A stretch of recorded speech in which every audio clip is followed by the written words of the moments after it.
Okay, guys, we're live. This is the 2016 NBA Draft Results show here on Google Plus Hangouts.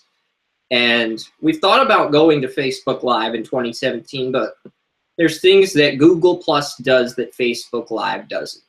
For example, let's start off with the fact that you can broadcast to up to 8 hours on Google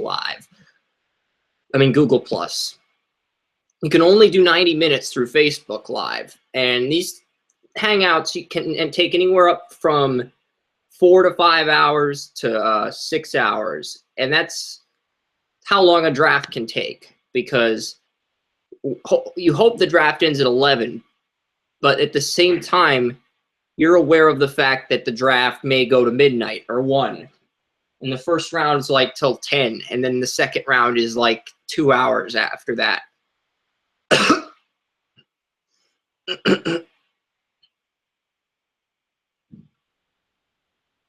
So, yes, the Philadelphia 76ers and the Lakers have the first 2 picks, and we know the Sixers are taking Simmons. We also know the Los Angeles Lakers are probably going to take Brandon Ingram at number 2. So I've already wrote up the grades, and it's pretty simple. I'm looking at positions. I'm looking at the positions they play and if they fit the team's scheme or not. I know ESPN is saying stuff like the position the player plays doesn't matter. No. Stop it. Stop trying to appeal to these fantasy basketball people and these people that just want to see the superstars. Stop it. I'm so disgusted by those comments, I don't even have a way to respond to that. The Sixers, Ben Simmons. This is an obvious pick, and he's a guy that can get you 19 points per game, 11 rebounds per game. He passes the ball 40 miles per hour. He makes a third of his three-point shots. This is the most complete prospect in years.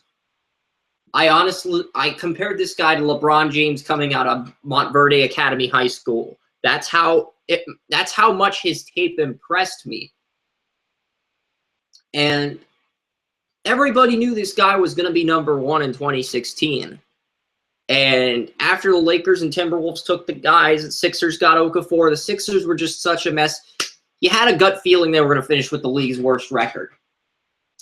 But the question was, were they going to get the lottery, or was the lottery going to work against them? Well, they're getting Ben Simmons. And as long as Ben Simmons and Okafor remain in Philadelphia, this team will be a force. As long as the ownership, the GM is patient. Trading Jahlil Okafor is the worst thing this franchise can do. I thought Okafor could have been better than Karl Towns. Now, obviously, he's not as sound defensively, but I think in terms of offensive ability, I think he has just as much, if not more, offensive ability than Towns. And there was the fighting incident on that train that I don't know if it was a train, but there was that fight he got into, Okafor. And the Philadelphia Sixers knew what the hell they were doing. They would keep Simmons and Okafor together in Philadelphia. But I've got this strange feeling that the 76ers are either going to ignore a point guard in the first round, or they're going to trade Okafor, or they're just going to do something that pisses everybody off. I mean, this is what Philadelphia, you're accustomed to seeing from Philadelphia. And I know LeBron was exceptional in high school. He led his team to like undefeated records, state titles and stuff. But in terms of small forward prospects, I think of LeBron James when I think of Ben Simmons. So, yeah. And I mean, I don't think I listed Simmons' height. I think he's like 6'2", 240.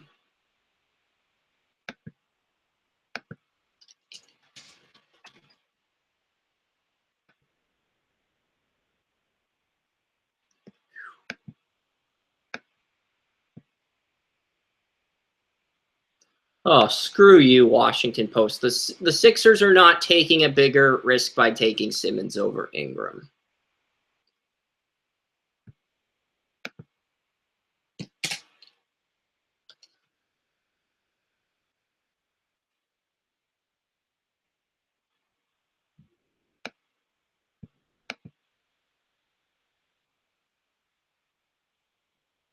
He's 6'10", 225 pounds, which is the height. He has the height of a power forward, but he has the weight of a small forward. And small forward was his natural position on LSU's depth chart, but he plays like a point guard. He plays like a point guard. Chris Broussard called him a point forward.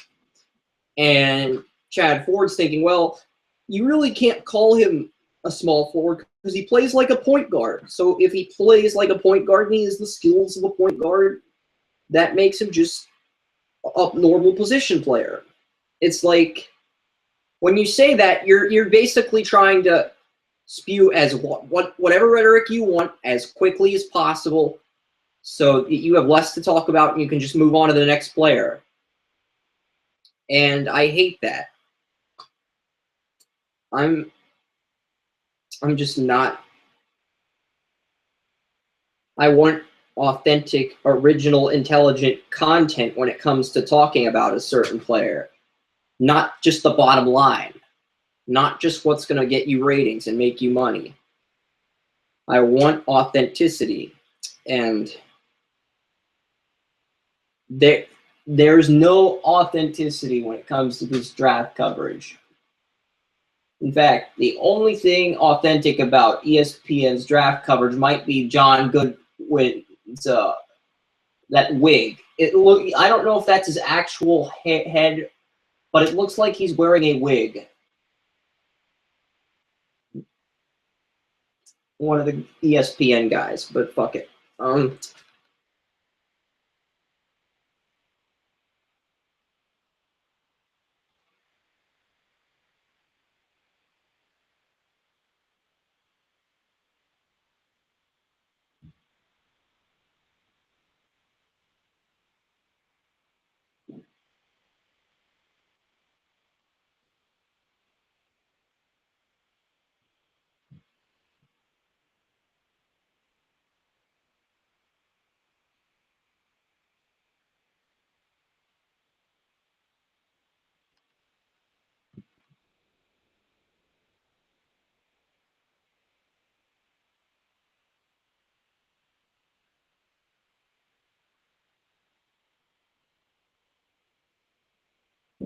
And we know that Simmons and Ingram are going to be the two picks.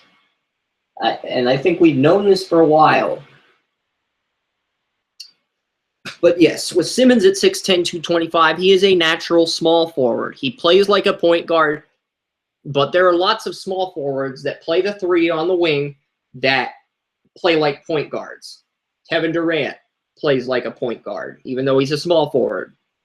LeBron James, sometimes when LeBron James is not in Michael Jordan ball hog mode, prior to Phil Jackson's arrival, when Jordan had Jackson, because Jordan was a shooter until Jackson came, and then he became a wee guy, and he really gelled with his guys. But LeBron is like, LeBron can pass it, but he's the main guy. And with Simmons, I sort of see a lot of that. He can pass it fast, he can react to plays quickly, and he's a player you want on your team. Simmons is a player you want on your team. And the Sixers are going to be a good team. I'm kind of jealous that they get Simmons and we're getting Ingram. And I hate how the Washington Post is trying to make me feel better by saying Simmons is a bigger risk. Maybe Ingram will be good, but I'm skeptical.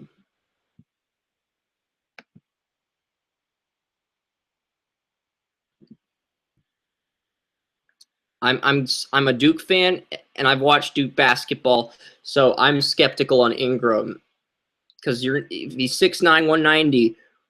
Is he gonna Was he going to play the 1, the 2, the 3, or a 4? Because you're 190 pounds. You're probably a 1 in terms of your ability, but at the same time, it's like he's a natural forward. So, and he could honestly start at any of those 4 positions with his versatility.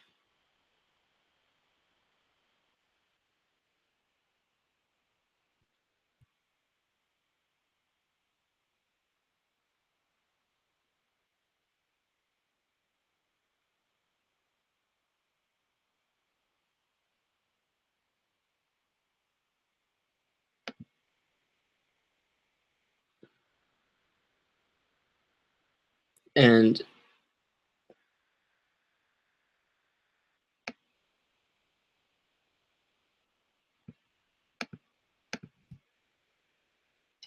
we're going to check in on the Boston Celtics at number 3.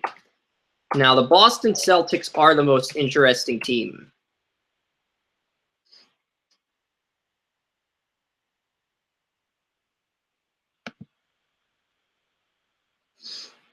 And we'll go through the first round of the mock if we have time. I mean, the Boston Celtics, I think Chris Dunn's going to be the 3rd pick. Honestly, if I were Danny Ainge, I would take Jamal Murray. I would not even think twice about it. The Boston Celtics need a starting shooting guard and a power forward to fill out that starting 5. Those are their positions of need. And honestly, if the Suns want Eric Bledsoe, if the Suns are willing to give us Eric Bledsoe and then swap picks with us, I'd do that. But I think what the Suns want to do is they want to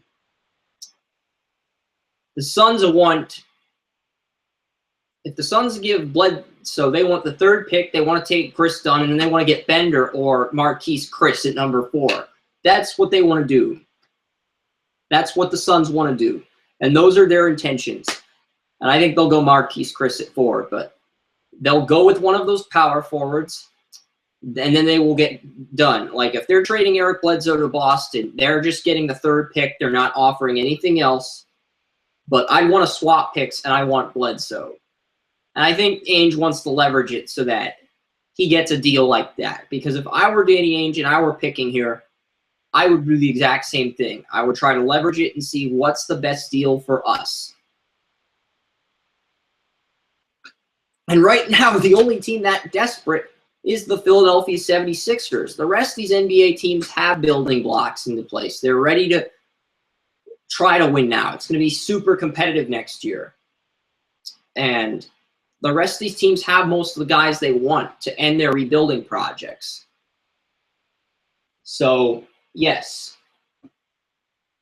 If the Bulls, if I'm the Celtics and the Bulls give me Jimmy Butler for 3, I might do that because I still have 7 picks. No, who am I kidding? I wouldn't do that. I don't think Butler's worth a top 5 pick. But the Bulls are going to tell you otherwise. The Bulls are going to tell you he is worth a top 5 pick. And Chris Dunn is just one of those guys where he's going to be great, but you don't know if he's going to be at an all-star level. You don't know if he's going to be an elite player. I mean, right now, Simmons is the safest bet, or the only player in this draft that I think is a surefire all-star at this point. I think Ingram can be great. I'm not sure I also feel like he's getting overhyped. But I think he'll be a great starter. I'm not sure he'll reach that all-star level, but I think he'll be a great starter for a long, long time. That's sort of how I felt with Jabari Parker. Well, I was higher on Jabari Parker, but Parker has sort of, I don't think he's disappointed. I just didn't like that they put him in the power forward role when he's a pure small forward coming out of Duke. And I think putting him in that wrong role has sort of hindered his development a little bit, set him back a little, but at the same time, he won the Rookie of the Year at the power forwards.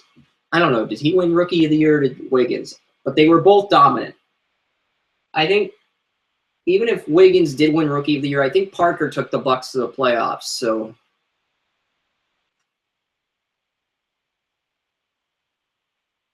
And I'm curious, because I was listening to the Colorado Avalanche scouting director, Alan something. He was talking about how they enter the guy they want to pick, like the guy they want to pick. They send the pick to Central Scouting. They click a button through the computer, and then that's how they determine who they're going to pick. Like with the NFL, there's the draft card. The NHL draft is all online. It's like you order a player, boom, you buy that player. That's the player you've picked.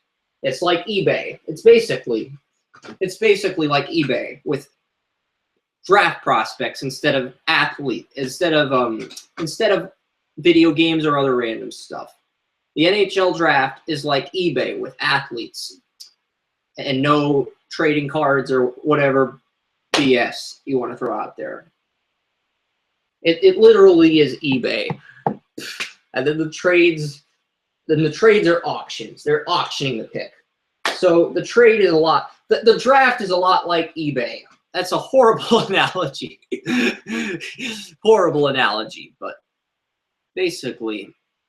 But the Celtics going Chris Dunn, the Suns going Marquez Chris. Let's run through the rest of this mock. I think Jamal Murray will go 5 to Minnesota, but Minnesota is a team where if they traded this pick, it would not shock me the very least. The Minnesota Timberwolves need a point guard in the worst way possible. And if there is one team that is stupid enough to give the Utah Jazz Dante Exum, or stupid enough to give the Dallas Mavericks this pick for Deron Williams, it's the Minnesota Timberwolves. Let's not kid ourselves. The one team that is stupid enough to do that is the Timberwolves.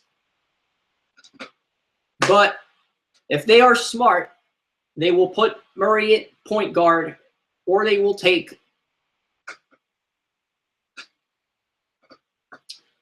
I was hesitant about the idea of Murray coming here, but I saw his tape again. I saw that he could pass the ball. He could shoot the three like Curry. And it's like, you know, him and Karl Towns both went to Kentucky, so there's going to be chemistry. There's going to be synergy there. And that synergy will sell. That synergy will get people to come to Minnesota. Get them to come to, I think the Target Center is the Twins Stadium, but yeah. But that synergy will rub off.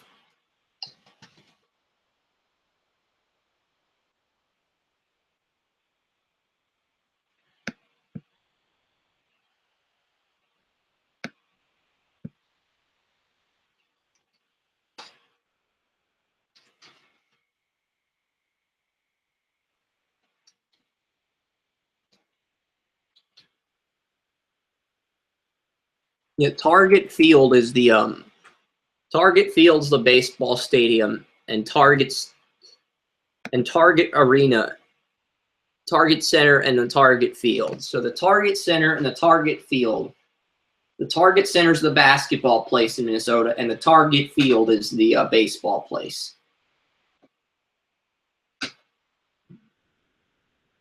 And instead of the Target Dome or the Target Stadium, to make it look like it's sponsored like a company, they name the stadium Target Center or Target Field, as if it's like an attraction in a Hunger Games movie.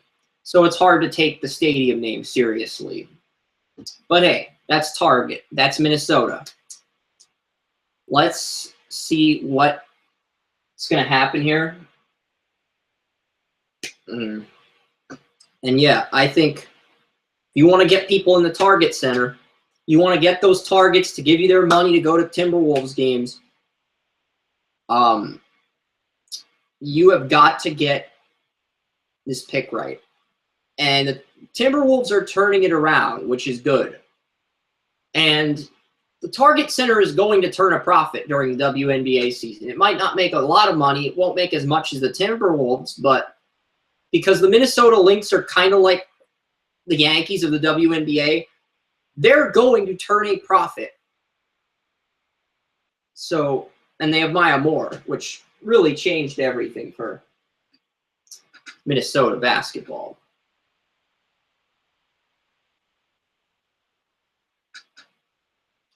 And yeah, Brennan Stewart.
Breanna Stewart, 16.7 points per game for the Seattle Storm.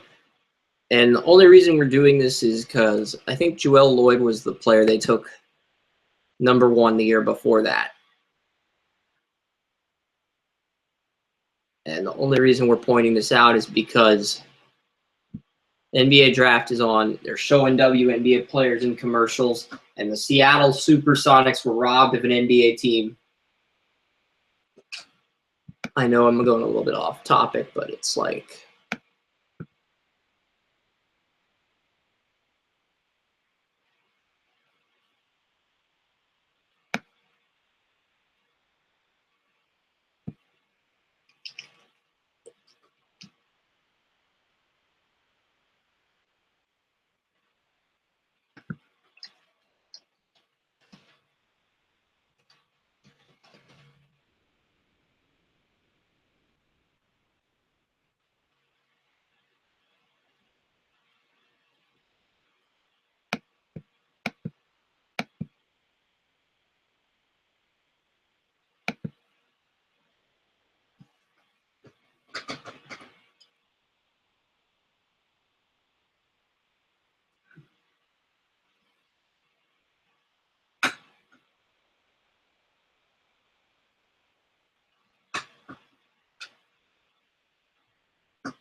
wow. So Minnesota Lynx are still 13-0, which is pretty impressive.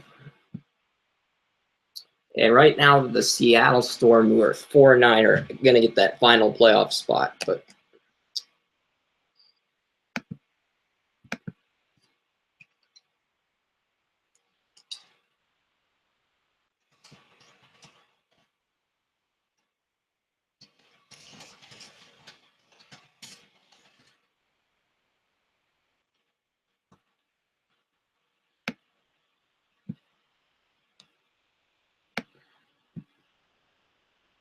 so they've played a third of the WNBA season. If there's a 34-game season and team is 13-0 through 34 games, that is pretty impressive. But let's get back to the Pelicans. No more Minnesota Lynx, no more going off topic. We'll recap the top 5 real quick. We had Simmons at 1, Ingram at 2, Dunn at 3, Marquise Chris at 4, and Jamal Murray at 5. Buddy Hield to New Orleans at 6. It just makes the most sense. It makes the most sense because Buddy Hield is the best player on the board in terms of overall shooting guards after Jamal Murray. He struggled his first 3 years, really turned it on this year, really ignited this team. And you just watch his highlights. You watch what he did in the tournament. And you love what he brings to the table, but you saw what he did in previous years. You can make a case that he's not a draftable prospect, but Buddy Hield just took off this year. I mean, this is a guy that averaged 25 points per game this year, and he was a consistent 4-year starter. And by consistent, I mean he was a guy that averaged at least 10 or more points per game. Didn't always have the best shooting percentages, but he improved each year. He got better each year he went to Oklahoma. And that's what I mean by improve.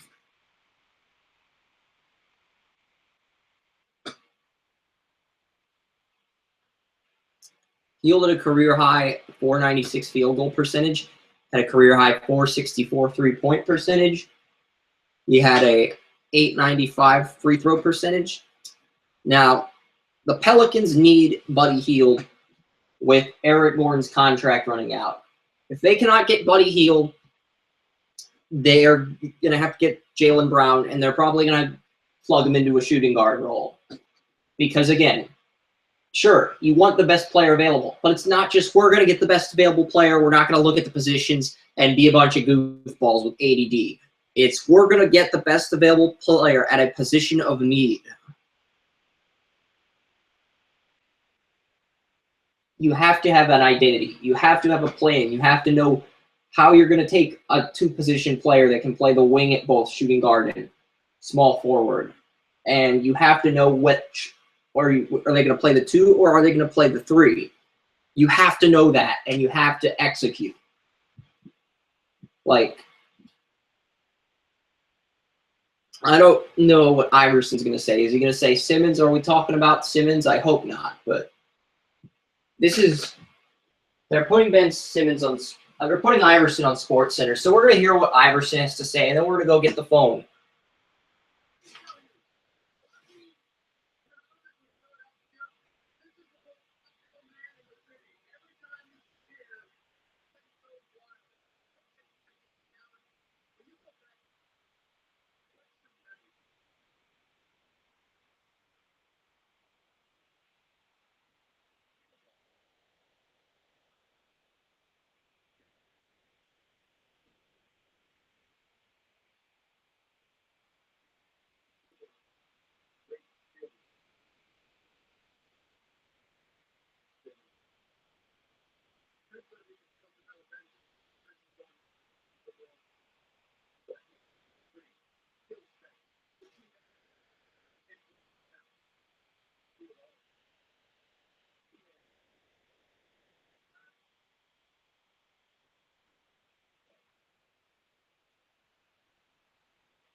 Matter of hours, Kevin Nagandi. You mean a matter of minutes. And yeah.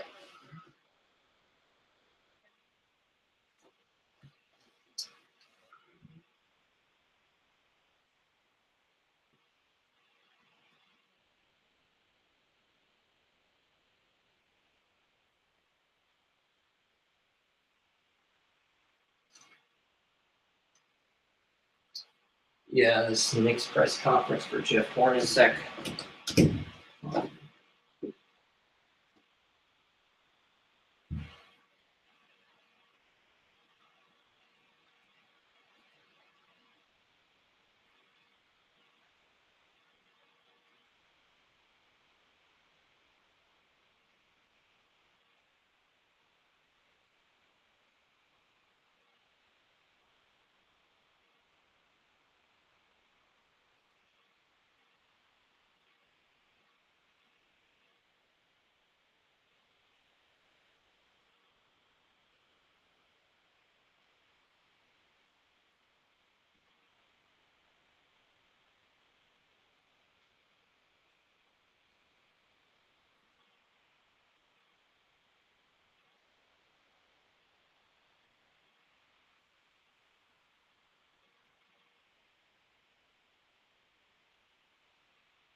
All right, so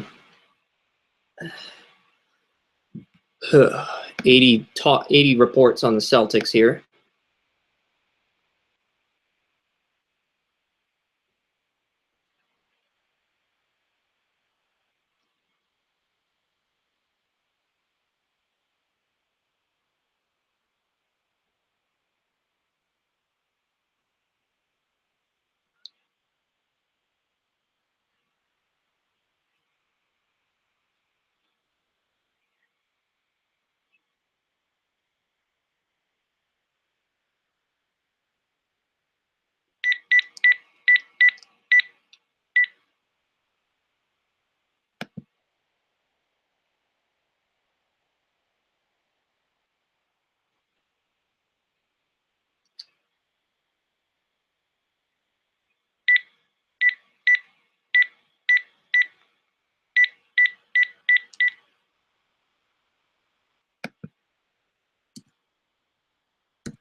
Probably going to go back to Twitter in a few minutes, but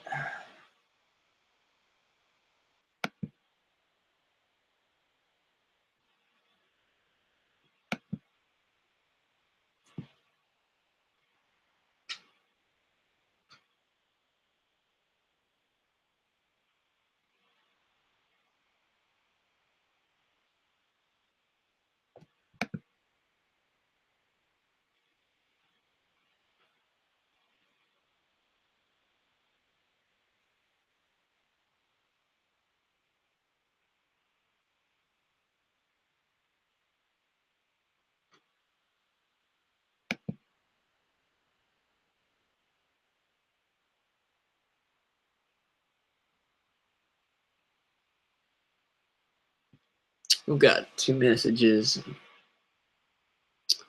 We're not going live on TalkShoe yet. We're live on Google Hangouts.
Breton Obus Sohan is a guy Kerm is telling us about, and he is on Alabama. Yes, he is. I figured.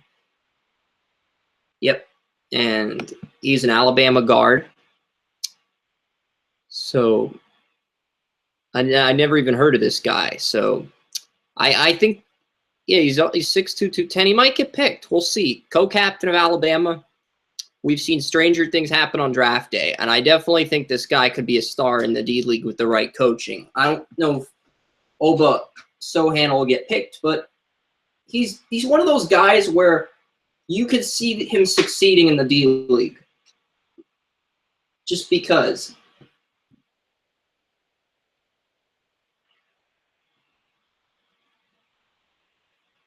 Who's the top grossing? So when Jalen Rose was drafted, the Rockets were 7 days removed from the finals, and The Lion King was the highest grossing movie in the country. And I saw that movie when I was a kid. But let's get back to the NBA draft talk, the buzz around these picks. Buddy Hield at 6 to Oklahoma. Buddy Hield at 6 to the Pelicans. Dragan Bender at 7 to the Nuggets. Jaylen Brown at 8 to Sacramento. Scalabissier at 9. Jacob Poeltl at 10. That's my top 10 at the moment. You can go to draftutopia.com. You can check out the NBA mock. Yeah, and he's like...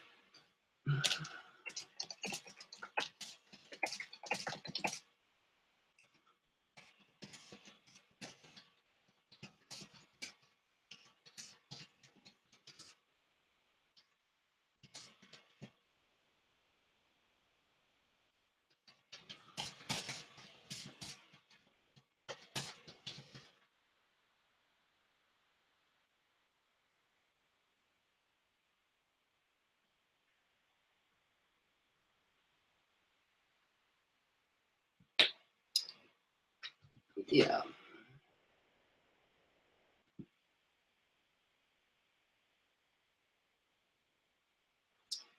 I think he'll get taken in the NBA D League draft, and he'll be a pretty good stash keeper at that point. Because the NBA D League draft is 7 rounds, and it's like, what guys after the first 2 rounds of the NBA draft are going to go in the NBA D League draft? I think this guy has a chance.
Yeah, I'm thinking he'll end up on the Texas Stars. We'll see. Avery Johnson may have more coaching connections, though. And the NBA draft is almost here. And we'll see what happens.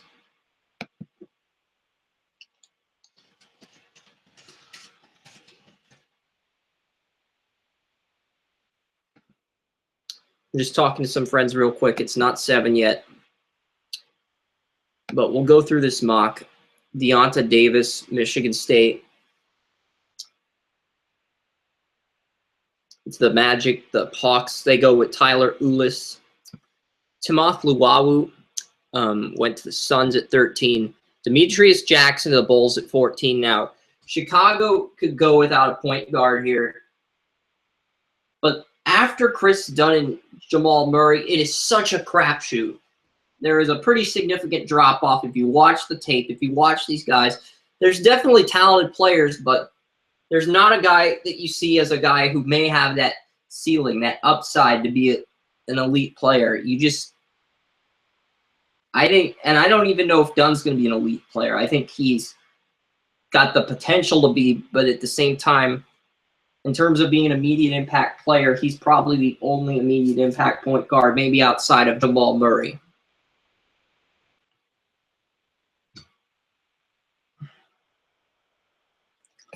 And yeah, so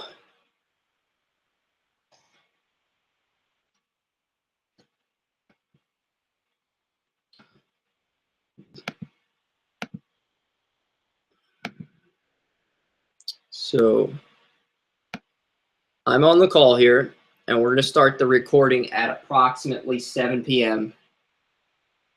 You know what? Screw it. We will start it now. We'll go live on TalkShoe right now.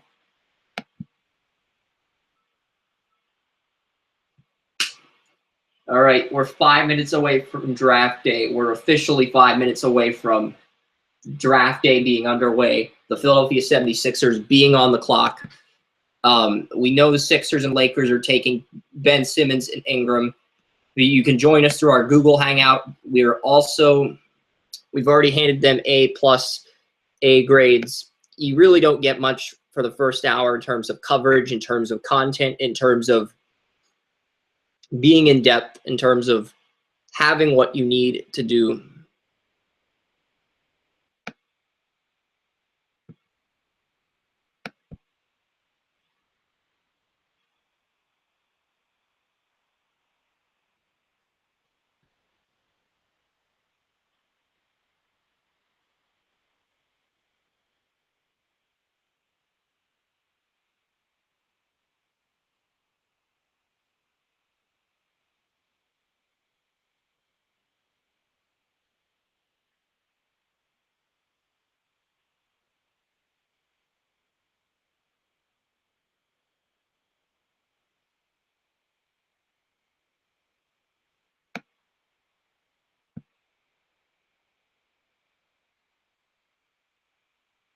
So yeah.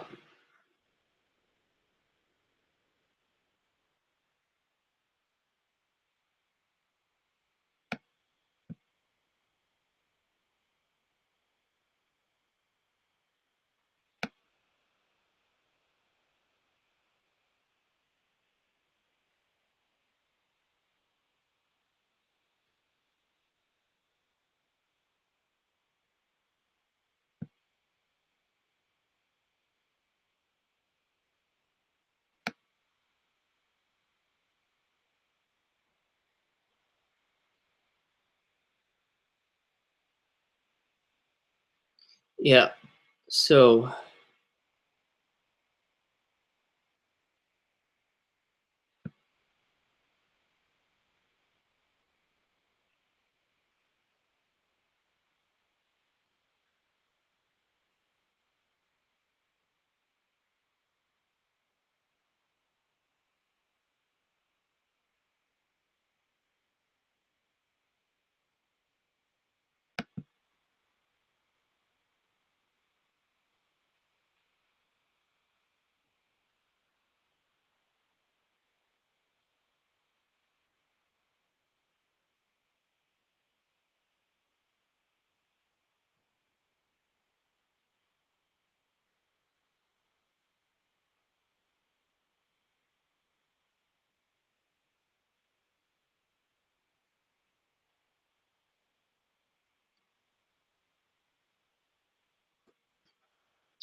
So yeah, about that. Sorry about that. Someone came to the door.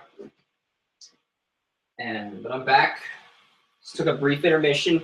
We didn't miss anything. We don't know who's going to go third. But the NHL draft is on tomorrow night, and I will have a live stream for that as well. But it's amazing. Like, some of these top 10 NHL draft picks, they don't even have 200 followers on Twitter yet. And they're going to have like 8,000 by tomorrow night after they're picked. It's like, to have that many followers overnight simply because you've been drafted by a professional team, that just speaks volumes about how many fanboys there are out there when it comes to this sort of stuff.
And the NBA draft is not going to start until 7:30.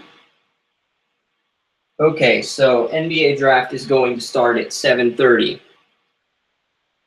And I'm stuck here having to give you guys the lowdown, the scoop of what I think will happen. So we'll go through round 6, pick 16 through 30. Domantas Sabonis is going to be the pick at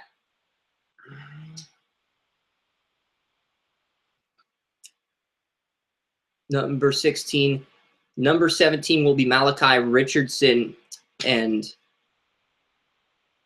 Ivica Zubac Megalex at 18. Taurean Prince Baylor at 19. Denver goes with a small forward at 19. Henry Ellenson, the Marquette power forward. You know what? Screw it. We'll restart because there is some stuff we need to go through here.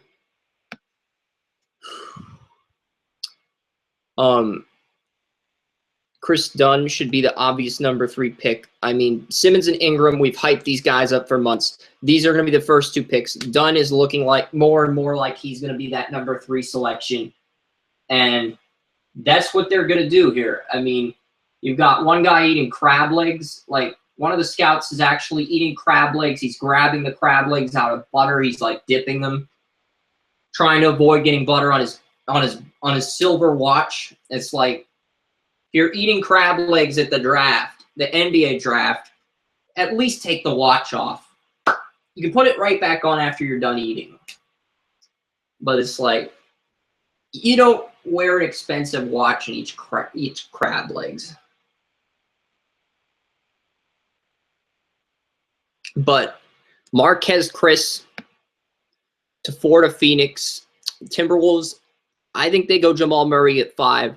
I know I'm repeating myself on Google's Hangout, but I'm on TalkShoe as well, so I'm trying to get everybody on TalkShoe who's listening to this live stream all caught up.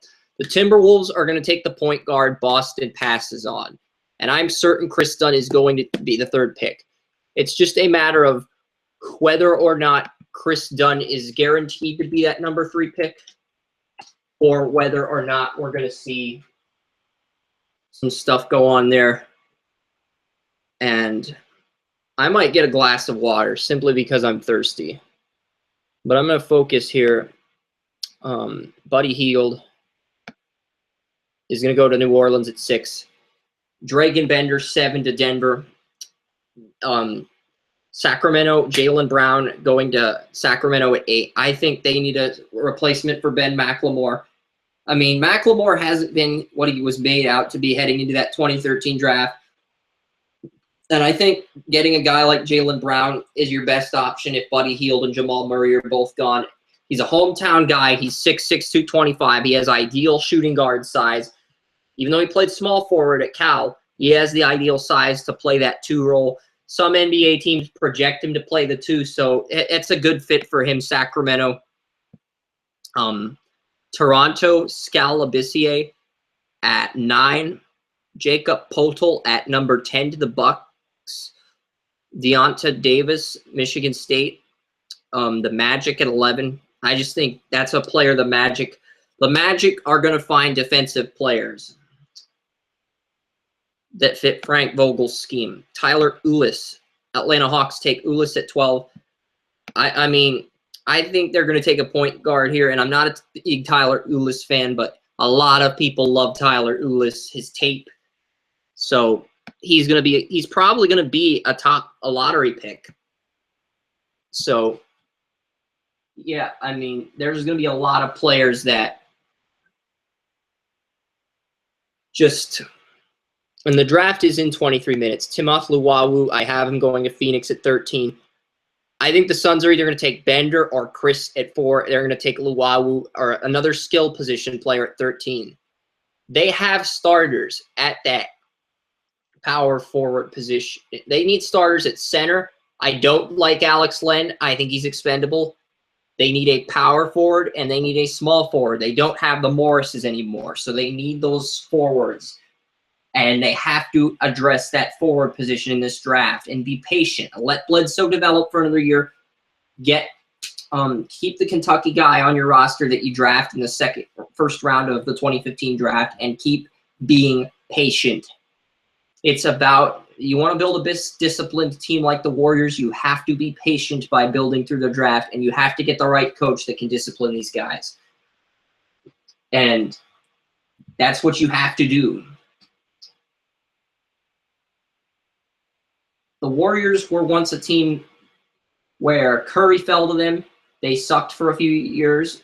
Curry was dominating, but then they get Thompson, and they do well enough to, they still pick in the top 10. It's Thompson's rookie year. Curry's still having to lead this team, and then Curry's 3rd, 4th year. Curry's still the leader, but they bring in Barnes. They have enough pieces where they're a respectable playoff team. Because they went out, they moved Monta Ellis, they got Andrew Bogut, and then I don't know if they moved Monta Ellis, but they get Bogut from the Bucks, and then they just get rid of Mark Jackson, they bring in Kerr, so.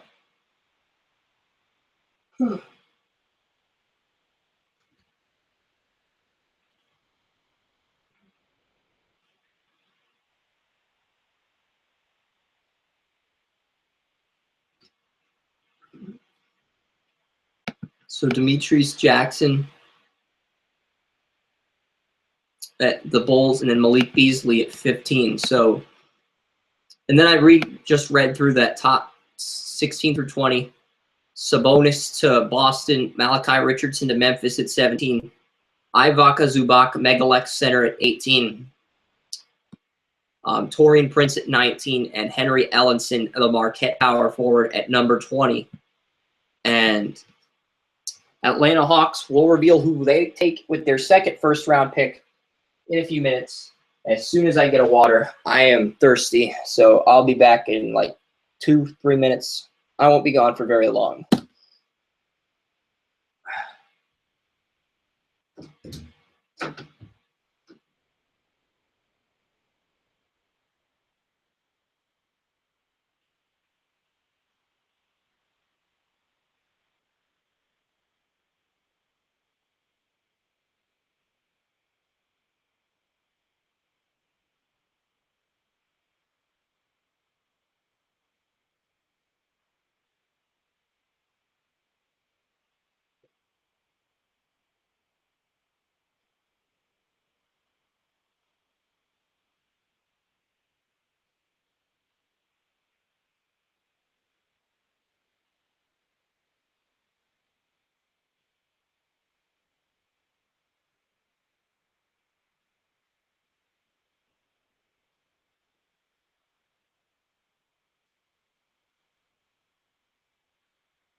I'm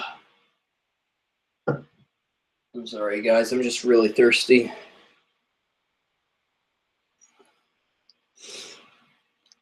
But yeah, the NBA draft is tonight. It's going to be in like 13 minutes. I do need to get hydrated.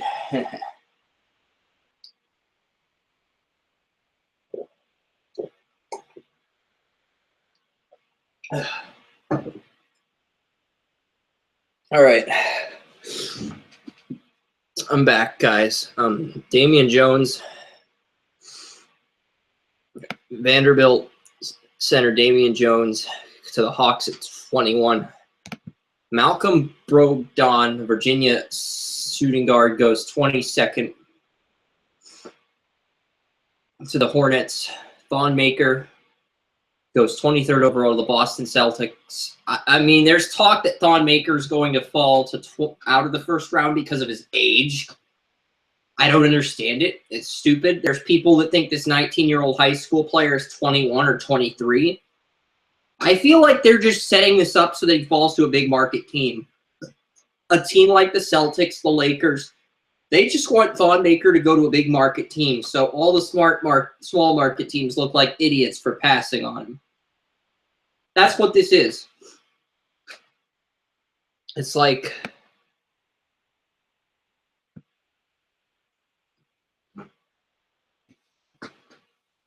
I would not be surprised if Thon Maker fell to Philadelphia.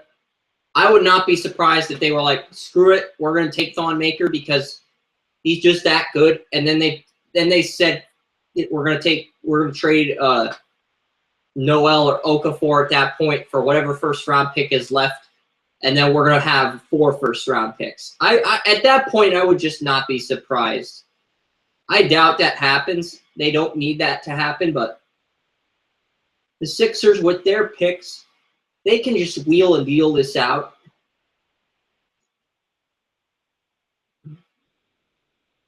It is sort of like a chess game, and with Boston having 3 first-round picks, guess what? They don't want picks. They want players. They want to win now. And they want to dictate what kind of players they get. Now, here's a trade offer. At Oklahoma City, Boston offers you all 8 of their draft picks. You have to give up Kevin Durant. Do you do it? Do you give up? Do you keep Durant? You maximize his contract? Or do you say, you know what, Boston? You guys win. Give us all 8 of your draft picks, and Durant is yours.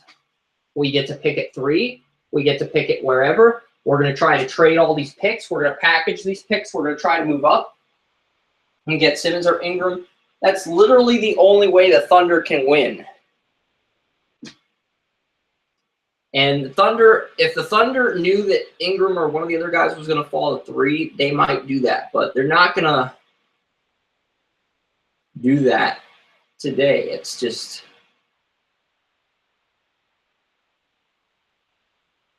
that Jeff Goodman, that I just don't trust Jeff Goodman's face. It looks like there's a wig on his face. The NBA guy on ESPN, not Ford, but the other NBA insider ESPN has.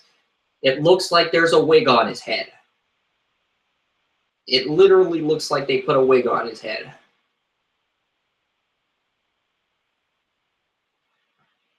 And it's so subtle that it looks like normal hair.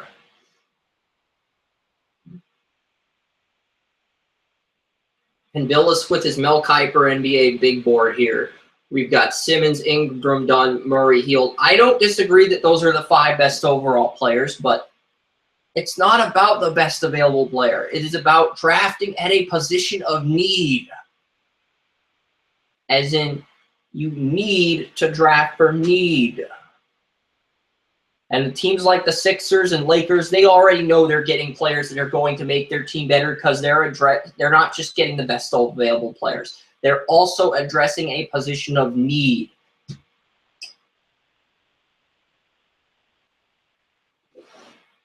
Now, at Boston, I think Dunn could end up having a better career than Ingram. But at the same time, it's like they're not drafting for need. And that's really a huge thing with me. It's like,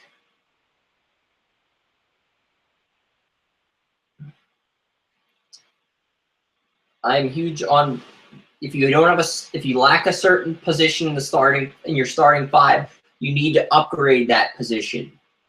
Don't try to whiff it or just take the best player on the board unless you're certain you can trade the other player ahead of them. Because this is what the smart teams do, is they address a position of need and they get a player that can play that position, while the other teams just think, well, we'll take the best fit player available, we'll slowly groom them into our lineup.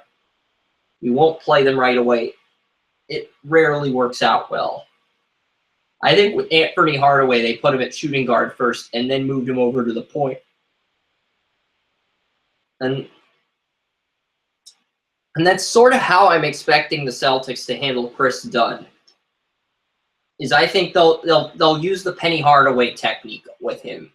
That he'll eventually move to the point permanently, but I think during his rookie year there could be a period where he starts out playing shooting guard, and then the Celtics move him back to the point, and then they draft another shooting guard. Okay, what is this guy on? The Lakers have D'Angelo Russell. Why in the hell would they draft Chris Dunn when Brandon Ingram is there? It's not about taking the best available player. It's about drafting for need.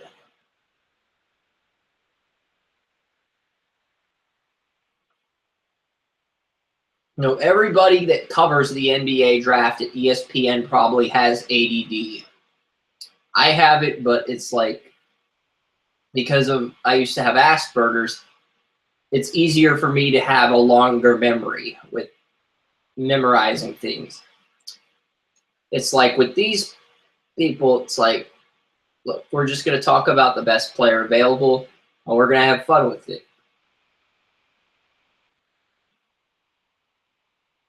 Yeah, but everybody's big board looks exactly the same right now. In fact, 1 through 4, those picks match entirely.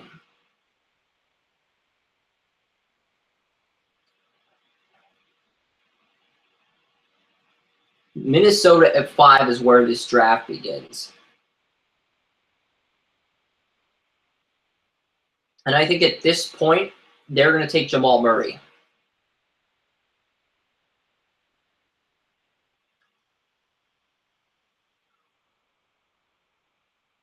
But like with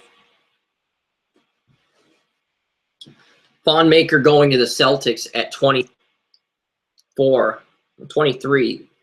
I have the Sixers getting Denzel Valentine at 24. Patrick McGraw going to the Clippers at 25. And the Sixers getting Gary Payton the second at 26. I think if the Sixers can get Ben Simmons, they can get Denzel Valentine at 24, and then Gary Payton at 26. That is the perfect quintessential Sixers draft. I think they could, if the Sixers had that draft, they could make the playoffs, and they could do it.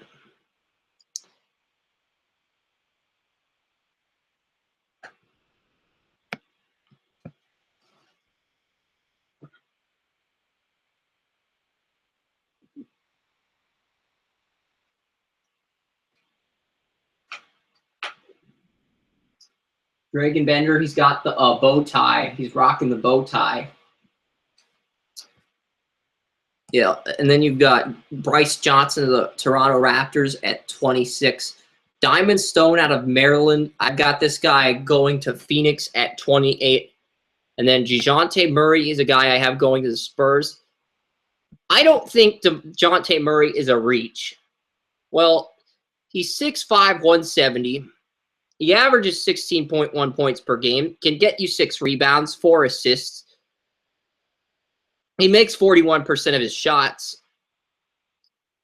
But his free throw percentage, he only makes 65% of his free throws, which is surprisingly low. It's much lower. He has the worst free throw percentage of any point guard in this draft. And that's why I wouldn't draft him. It's like, if you are a point guard, you have to hit free throws in this league. You just have to. Okay. This guy only makes 65% of his free throws to someone who makes 70 or 80%. That's a pretty big indicator that all you have to do is send him to the foul line, and he's going to miss some of those shots.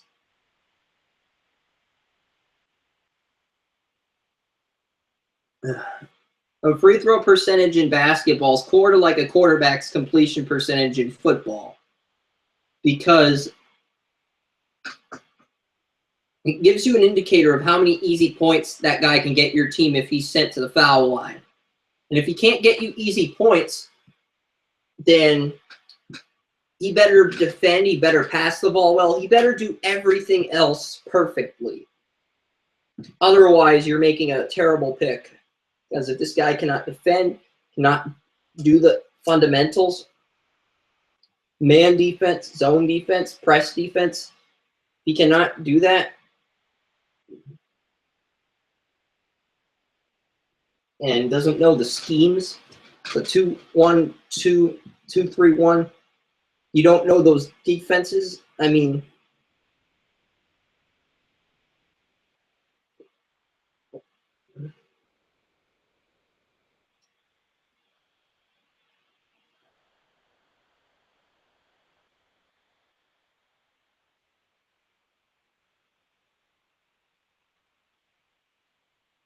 so yes.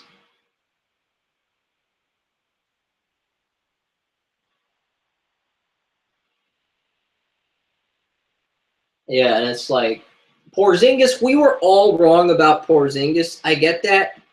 And I'm happy that the Knicks finally have someone besides Carmelo that can play well. But when someone else brings that up, like,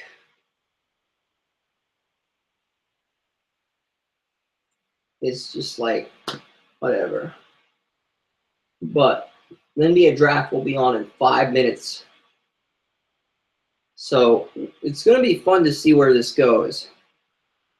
And finally, Golden State, I have them going Zhou Qi, Xinjiang. The Xinjiang Guanghai Flying Tigers. Yeah, it's like there's the Guangdong Flying Tigers, which is where Moody had played in the Chinese Basketball Association. There's the Xinjiang. Yeah, every team is the Flying Tigers. I don't know if every team in Chinese basketball, every pro team in Chinese basketball is the Flying Tigers, but we've had 2 first-round picks that were on different Chinese basketball teams named the Flying Tigers. So I'm not sure why these Flying Tigers are so sacred. Or what is it? I'd like to know what makes these Flying Tigers so awesome.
But yeah, it's like 3 minutes are left.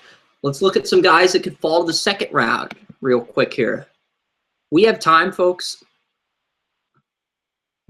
Cheick Diallo, Steven Zimmerman. I have Wade Baldwin falling to the second round. And I don't know if that's necessarily going to happen, but Baldwin, DeJounte Murray, Demetrius Jackson, one of these point guards, not named Chris Dunn, not named Buddy Hield, not named one of the guards outside of Hield, outside of Hield, Jamal Murray, and Chris Dunn. One of these guards is going to fall to the second. Maybe it's Furkan Korkmaz. Someone is going to fall to the second round. I believe Korkmaz is a first-round talent, but there are going to be guards that fall to the second round. This draft is just so guard-heavy. There is going to be one or two first-round guards that slip to the second round, and a team's going to get a steal. And honestly, the Lakers could draft one of those guards as a backup to Jordan Clarkson, just in case Clarkson doesn't resign. And if he does resign, you've got a backup to Clarkson if he gets in foul trouble.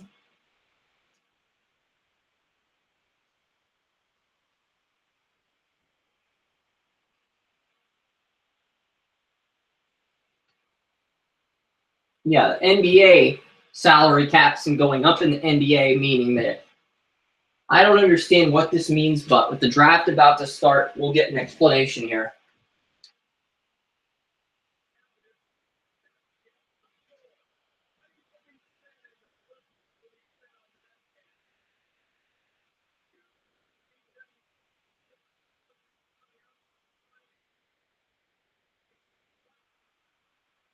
Yeah, and we know those are going to be the first 2 picks.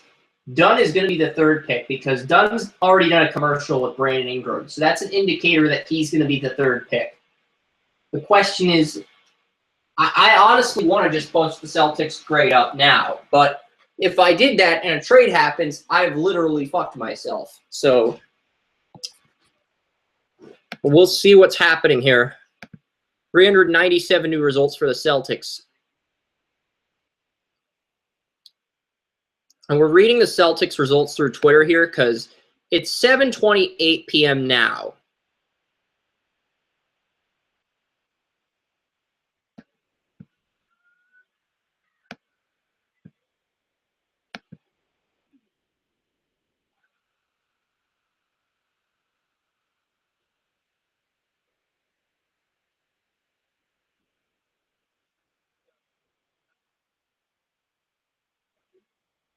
Told Celtics and Philly engaging last-minute talks for number 3. We'll see if anybody blinks first.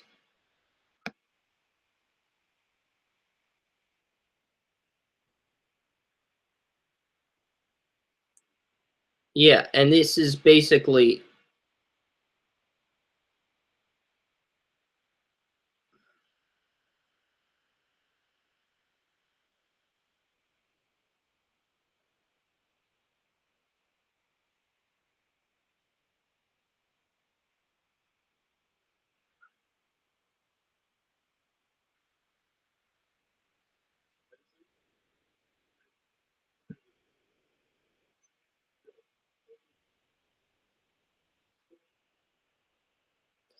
Yeah, and this is a move where Milwaukee could get multiple second-round picks.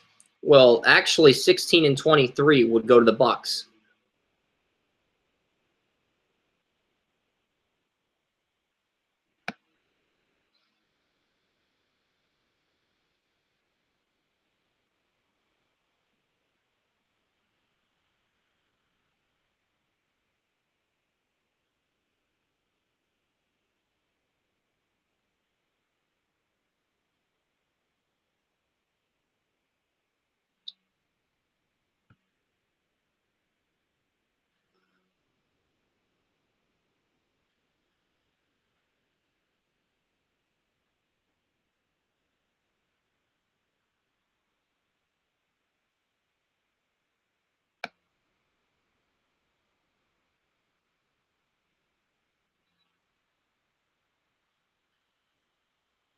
I don't believe that the Lakers are going to trade D'Angelo Russell.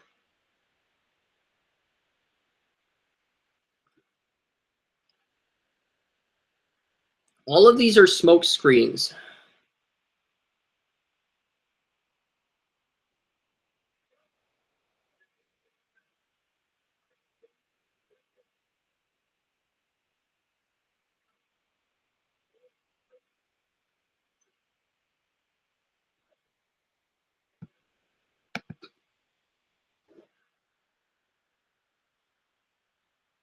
I remember when they used to cheer for Adam Silver at the NBA draft. Remember, when David Stern left the podium, they'd go, Silver, Silver. And now they're just booing him just as bad as they booed Stern. It's like, whenever Silver leaves and they bring the NBA deputy commissioner up, they're going to cheer for the deputy commissioner.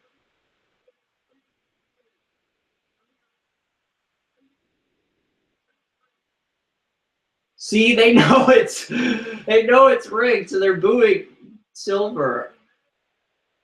It's great.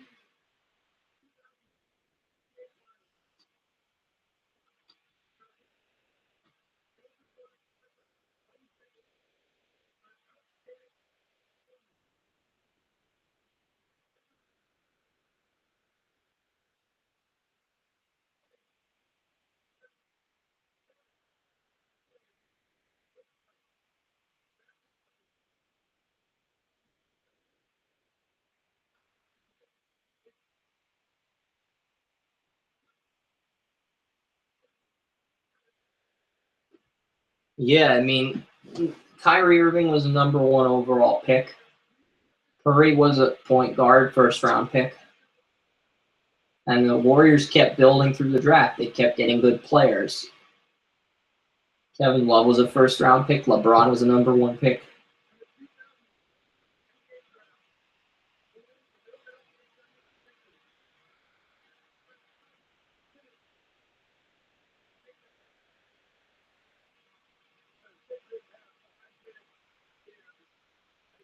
Adam Silver's like, yeah, I'm just going to go talk to my guards. If Adam Silver's woman's at the draft, maybe he'll just make out with her for like 2 minutes, and then they'll call Simmons' name. He'll go back up to the podium like a professional, because it's like, we know Simmons is going to be the number 1 pick. Adam Silver can make out with his girlfriend for 2 minutes, and that's still not going to change that Simmons is the number 1 pick. It's just going to build up the suspense that Simmons, because this is what everyone knows Simmons is going to be the number 1 pick. And then they're going to spend 5 minutes kissing. And it's full. Why are they This is one of my. If you announce you're going to take the player, just take the player. 5 seconds. You're up on the clock.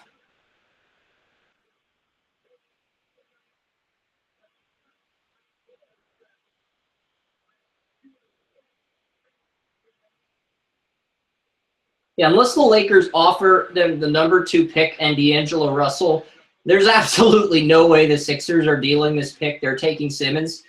Like, that is what it would have. That is what the Lakers would have to give up in order for them to get this player. And if the Lakers did that, the Sixers would withdraw their offer and it would fuck up the entire draft.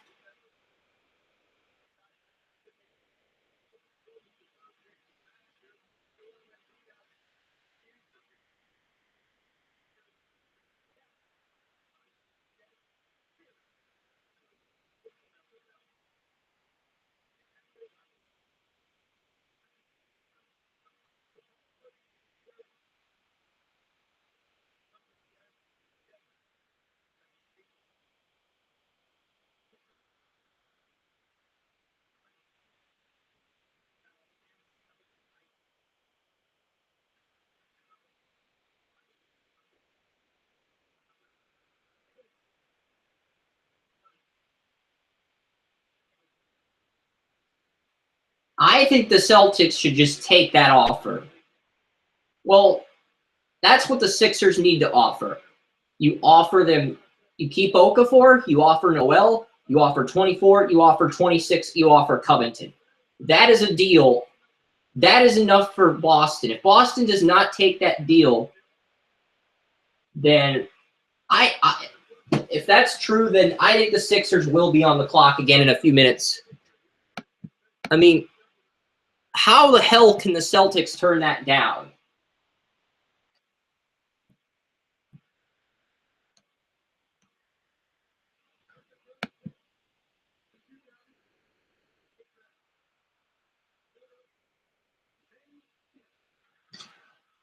And Ben Simmons is a Sixer.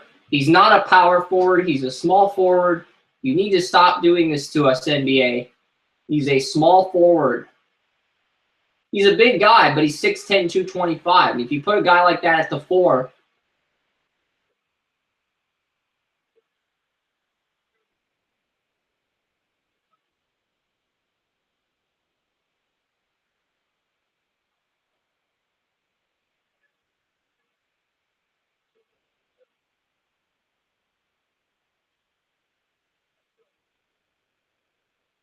and he shoots 56% of his.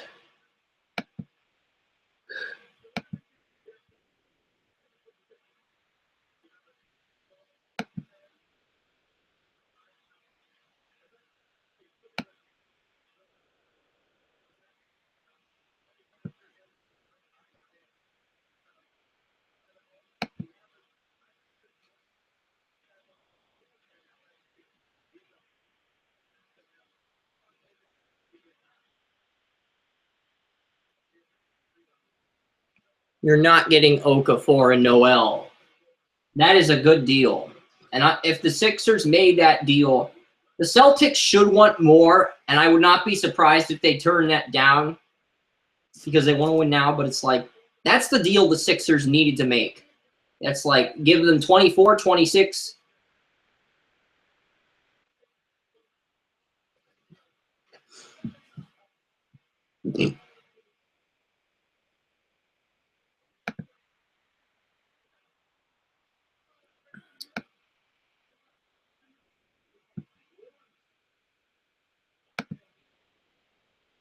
Ben Simmons being the number 1 pick really doesn't surprise me.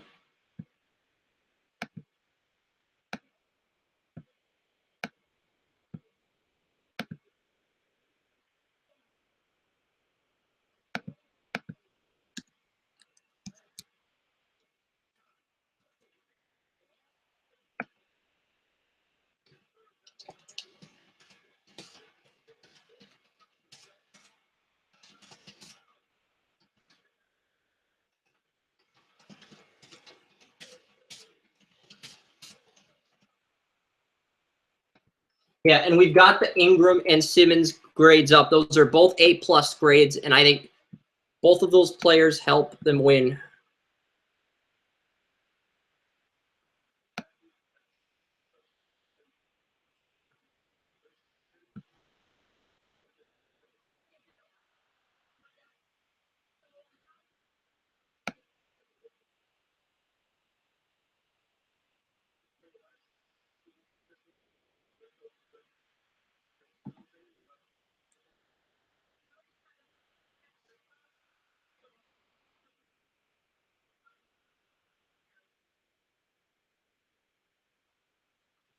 Yeah, and it's like the photos that end up getting a lot of retweets, it's not articles, it's photos. It's like these media outlets, they just focus on photos. They don't care about articles or getting their content out. They just want to use photos to connect with people. And people eat it up because they like photos.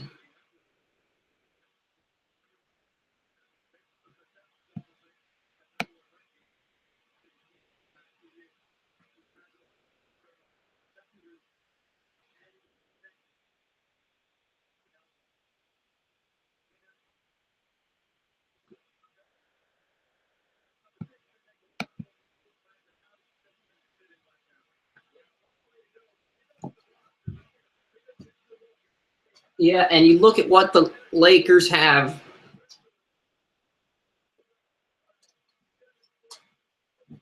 Yeah, and you look at what they have. They have Covington at shooting guard. They have Simmons at small forward, Noel at power forward, and Okafor is their center. But what they want to do is they want to make it so that they have an answer. There's talk they might get D'Angelo Russell. There's talk they might get Celtics pick. It's like, no. The Sixers, in order for the Sixers to make any decision whatsoever,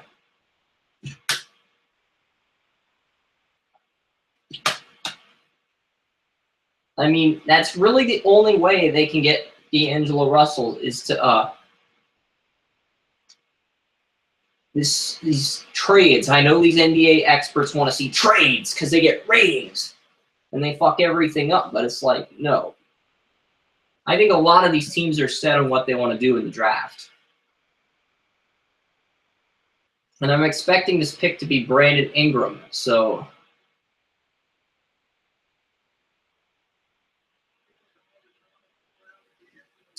but yeah, you've got two cornerstone blue chip players. You have Ben Simmons, you have Brandon Ingram. As long as you keep Ingram and Simmons, this can be a winner in Philadelphia. And Lakers getting Brandon Ingram. And I love it. The Lakers have Clarkson. They have, well, Clarkson's going to be UFA, but if we can bring him back, as long as we can bring back Clarkson, as long as we got Julius Randle heading into his third year after missing his rookie season with injury, comes back full health, enters that third season at power forward. D'Angelo Russell enters his second season. He'll be more mature at point guard. The Lakers have built through the draft for a few years. They are finally ready to take that next step and put a quality team together.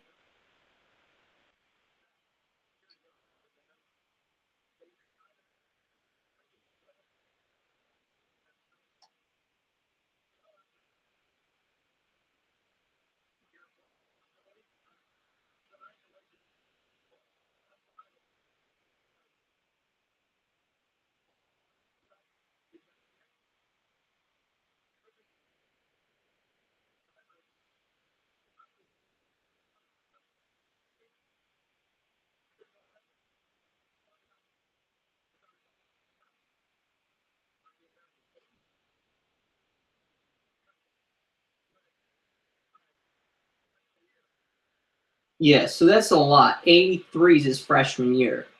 So you're going to have him, you're going to have Russell. The Lakers are just going to have a lot of quality players, and they're going to be ready to play that three-point game that Golden State plays. They're going to have a team that's going to be able to do that. So I love what the Lakers are doing. Now, what the Celtics are doing at 3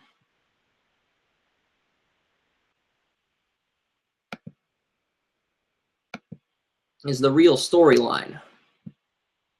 But yeah, we've sort of known what's going to happen here.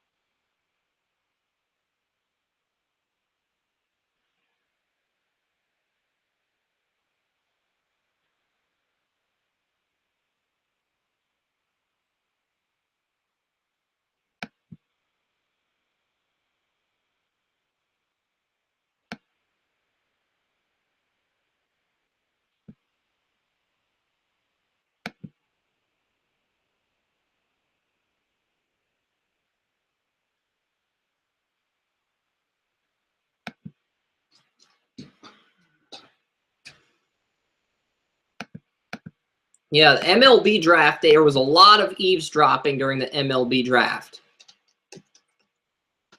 I'm guessing Chris Dunn is going to be the pick. We've heard no trade talks at this point, and I'm about ready to type Chris Dunn's name in to the code so that when the Celtics call him, Chris Dunn's name will be up, it'll be ready to go, and it'll be ready for the site.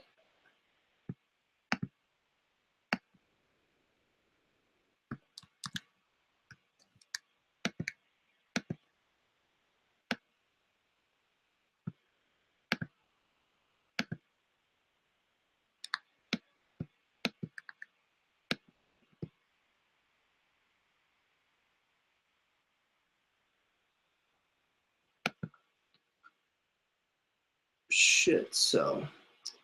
yeah, unless we see a trade here at number 3, and there could still be a trade for another pick. But at this point, I have to believe they're going to go Chris Dunn. I simply have to believe Chris Dunn is going to be the number 3 pick. And so far, I'm 2 for 2 in my mock. I think a lot of people have great mocks so far. But this is where...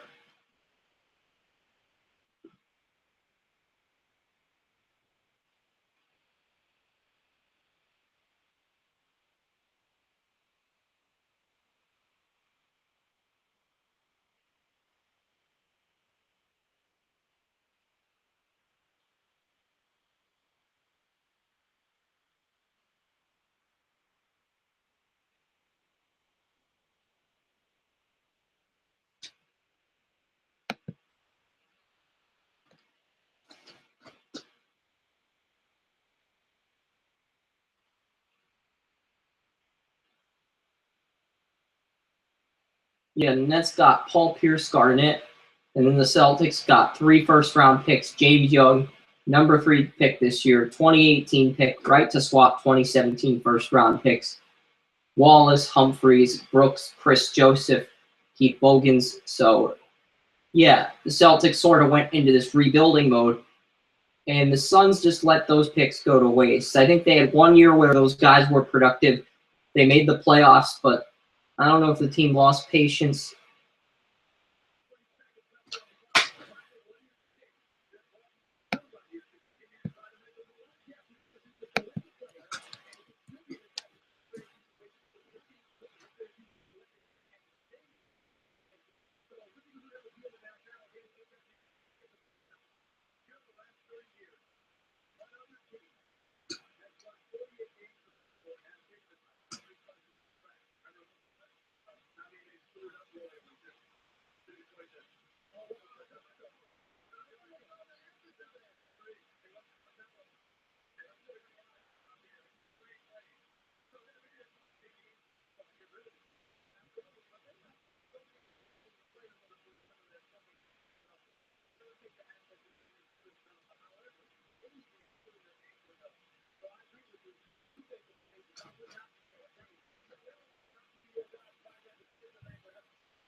I bet they go to a commercial here just to piss everyone off.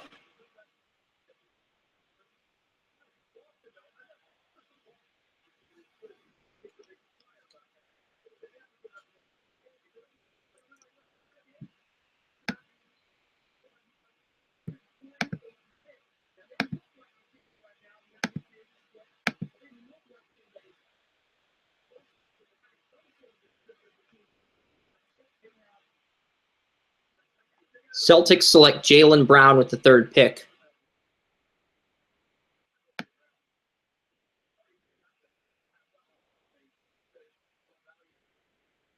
Wow.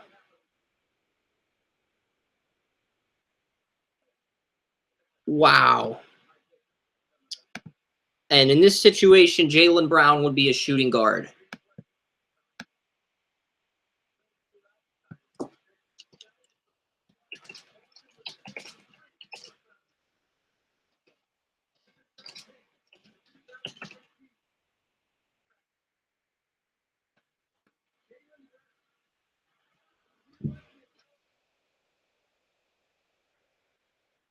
I like Jaylen Brown. Jaylen Brown was one of my top 3 players. And heading into the preseason, after Diamond Stone and Ben Simmons, this was my top-rated player. I actually had this guy ahead of Brandon Ingram. So I like this pick. I'm giving it an A grade. I didn't think Boston would do this, but I actually like this selection a little bit better than I like.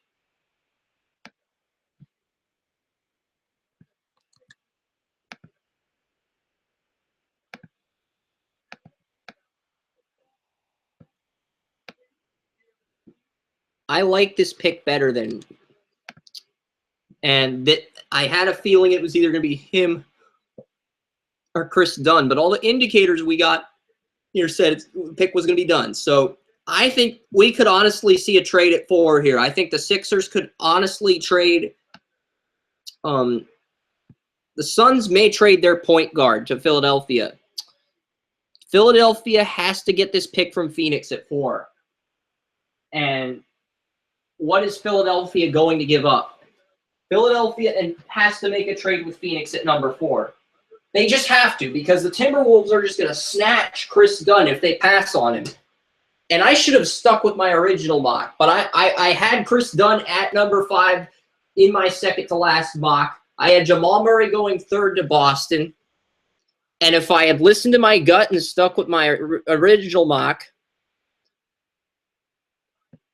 but Boston has fucked up everybody's mock drafts, and I like the pick, though. I'm glad they fucked up everybody's mock drafts. That's cool. Because Chris Dunn is not as good of a fit for Boston as Jaylen Brown. I know people are going to hate me for saying this, but I was a huge Jaylen Brown advocate back when he was at Cal, and I just think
I like this pick for Boston. I think Jaylen Brown's a great pick at number 3. He struggled in that game against Hawaii in March Madness where he fouled out, but if you exclude that one performance, this was the most complete player in the draft outside of Simmons and Ingram. That's how good Jaylen Brown was if you look at the tape. So I don't think Boston made a terrible selection.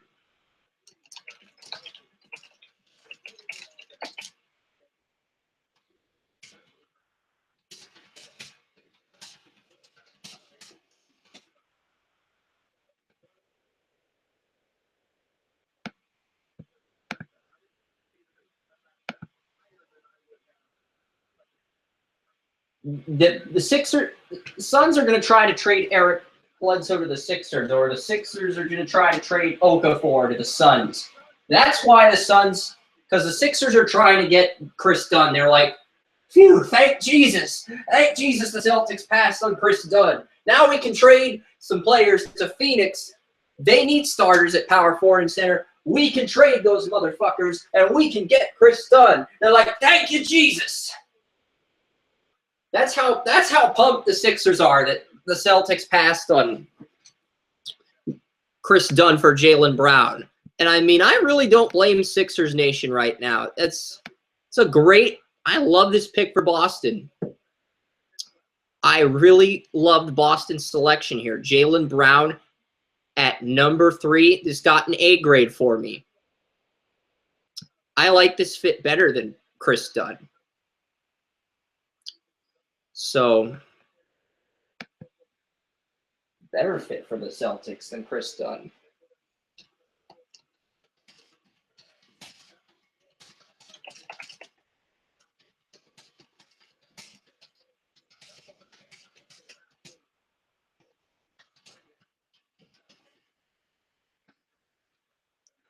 And yeah, I think that Jaylen Brown is going to be a better fit for the Celtics than Chris Dunn. I'm tweeting this live, and are we going to see a trade here? That's what – if the Suns draft Chris Dunn, I think they're going to go with Dragan Bender. He's got his phone. They're pointing at him. I'm almost certain they will go Dragan Bender here. I knew they were going to go Dragan Bender or Marquise Chris at 4, but they're looking at Bender.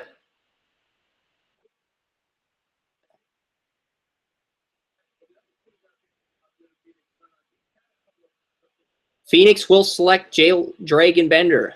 And Dragan Bender was another guy I had going to – my mock would have been my mock would be 3 for 4. If I did not change my mock would have been the number 1 mock in the country, because my second to last mock, I had Dragan Bender at number 4. I had Chris Dunn at number 5. I'd be 4 for 5, but I changed my mock. And because I changed my final mock, I have been wrong. But, you know, I cannot fault them. I think Dragan Bender is probably the better player than Marquise Chris, so I don't blame Phoenix for going this route.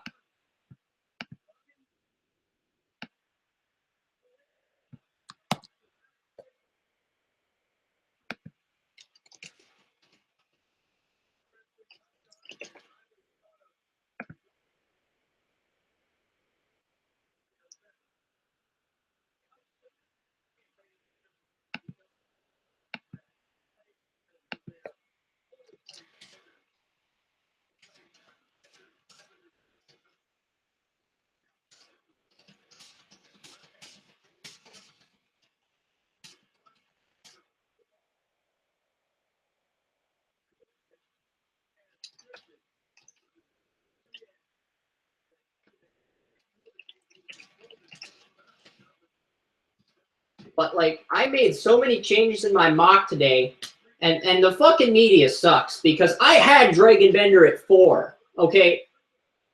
And the GMs that are doing their homework and know what the hell they're doing are thinking like me. They're not thinking like you, Mark, or whoever these NBA people are saying. They're thinking like me. They're thinking, we need starters at skill positions.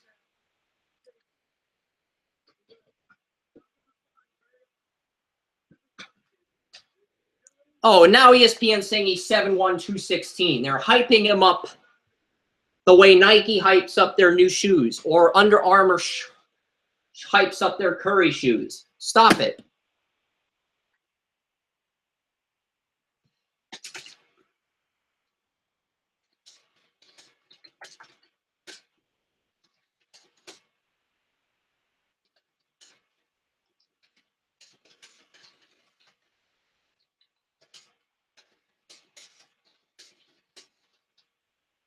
So Dragan Bender at 4. I'm giving this an A grade. I don't think it's a reach. I'm not concerned about his development, and I love the idea of him going into the starting lineup right away. I think Bender has a chance to be better than Porzingis. I wasn't sold on Porzingis. I thought Porzingis was going to bust last year, and I think Bender can be better than him. And he gets the start right away, which is what the Suns need. If the Timberwolves do not take Chris Dunn, they are fucking idiots. It's time to turn the Timberwolves over to Cowpoke. Yes. That's how bad the Timberwolves front office is if they pass on Chris Dunn here. But I have a feeling they're going to trade this pick for somebody on the Sixers like Okafor. They're going to do something really stupid and screw themselves up. What are these assholes saying?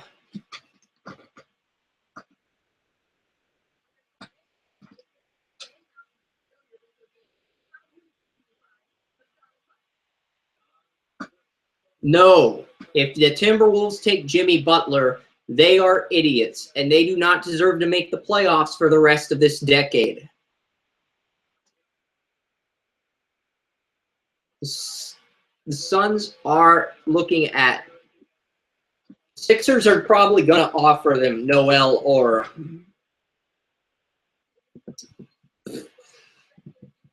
they're probably going to keep the pick.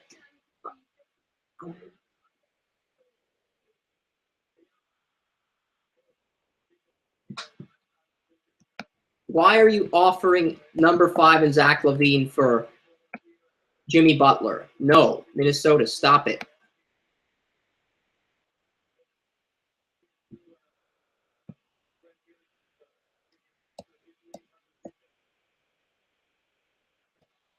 No, you build through the draft. You need a point guard. Chris Dunn, all this hype about him being the 3rd pick, and now he's sliding. And Jamal Murray's like, ha ha. I've got a feeling Minnesota would pass on Dunn for Murray just because of that synergy.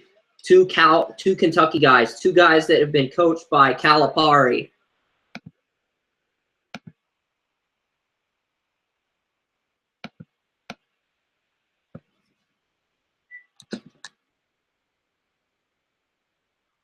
Am I still on Talk Shoe, folks? All right, so we're going to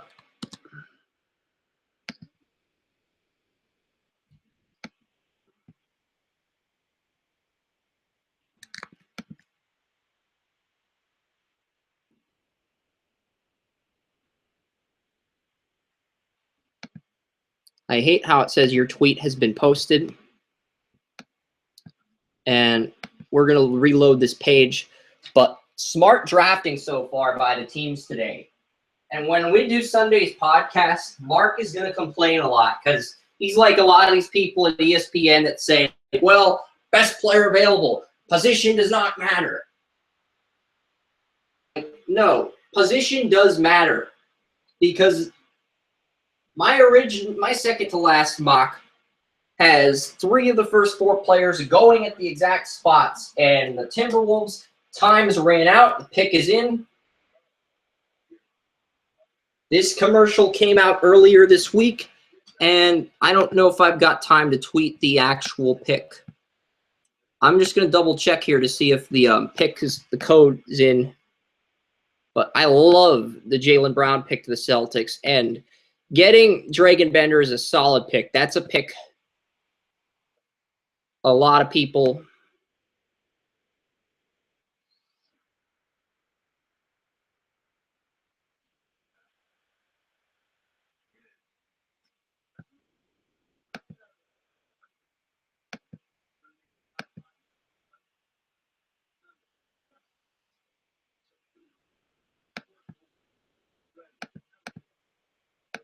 I mean, we're going to have to go to fucking Firefox.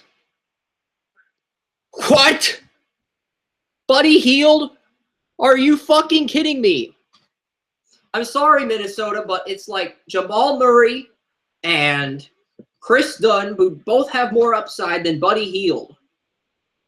And you're passing on them for Buddy Hield. You need a point guard, not a shooting guard, a point guard. So unless you're planning to package Buddy Hield and Zach LaVine for Jimmy Butler, you guys are fucking idiots.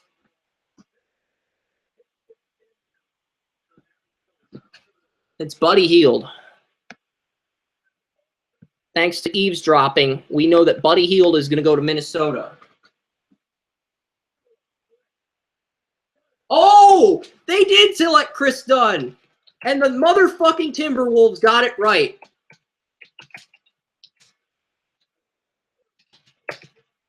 Yeah, and Chris Dunn is a great pick for Minnesota. This is easily our third A-plus grade of the night. And I love how Minnesota's like, well, my second to last mock, I was 4 for 5 on my second to last mock. And I am going to mention second to last just to piss people off. Just to point that you should stick with your gut. But I was reading a lot of reports on team websites, media and stuff, and the teams are lying to people. They're saying, well, we're going to go Murray. The media is lying to people. Our mock was actually more accurate than the media's mocks. Well, our second to last mock was. And I am going to keep bringing that up.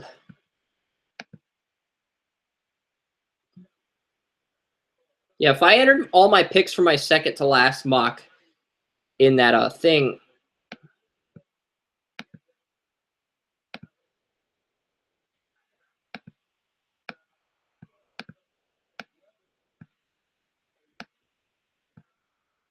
Yeah, the Timberwolves getting Chris Dunn at number 5. Excellent pick by Minnesota.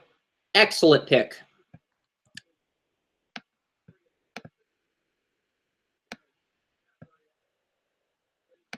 I think Buddy Hield will go to New Orleans.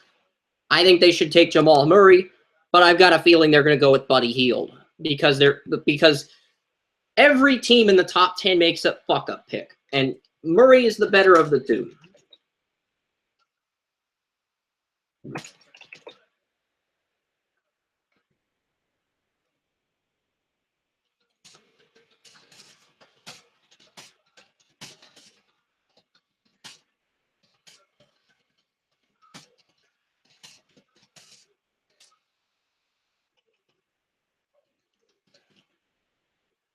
Yeah, and the Celtics, I remember the Cardinals picked 3rd overall. They wrote Jonathan Ogden's name on a card, but they took Simeon Rice instead. And the Ravens, they were trying to get the Ravens to trade up and give up more than they wanted to, but they were bluffing. And the Celtics were doing the same thing. They were doing the same exact thing the Cardinals did back in '96. They were bluffing. They weren't telling the truth. They were bluffing.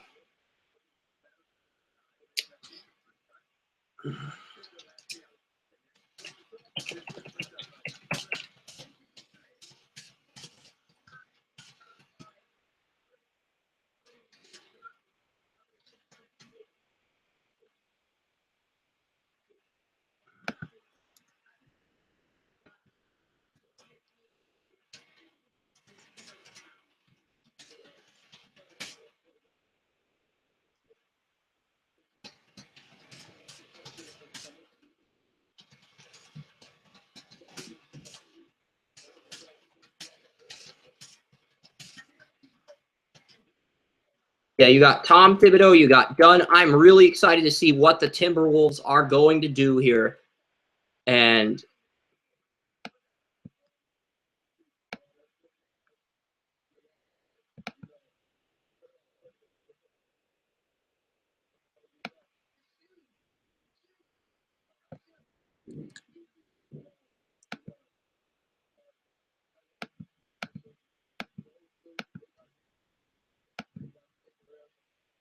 Come on, do not do this to me. You're a fucking computer. Thank you.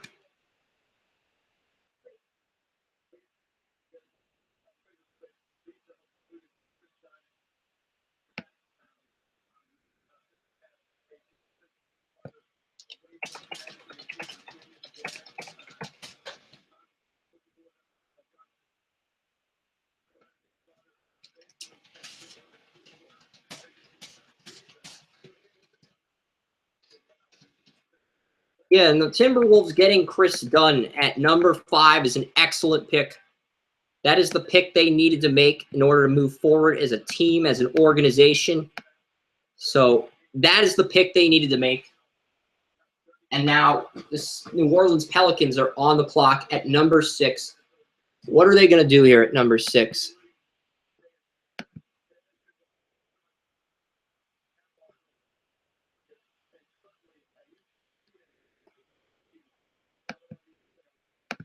Now we're going to fucking Firefox. I call it Firefox, but it's really Firefox because I don't really give a fuck about Firefox at this point. Because the computer, Google Chrome always does this to me. Google Chrome, whenever I reload the page once in Google Chrome, fine. Twice, 3 times, 4 times, Google Chrome, fine. But whenever I reload it that 5th time, just fucks you over. And I hate it. We're going to goddamn Firefox, because when you have Firefox and Google Chrome, you can say, Google Chrome, suck my dick when the Google Chrome does not load on your terms. You can tell Google Chrome to suck your dick if the page does not load on your terms. I'm not encouraging you to do that. I'm just saying that I'm trying to get my NBA draft results page up. It's not loading in Chrome. We're going to Firefox. That's how leverage works. And I'm going to be an asshole when it comes to leverage. I am an asshole when it comes to leverage. That's not an opinion. That's just me. But let's go back to the fucking thing here. I do cuss. It's my channel, so I can do whatever I want with it. This is America, a country where freedom is something you're entitled to. And I don't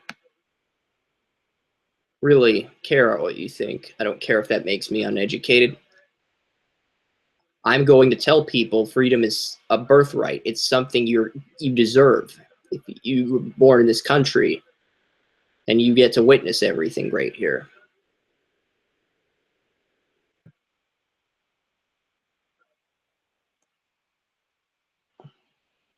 They're going to take Buddy Hield.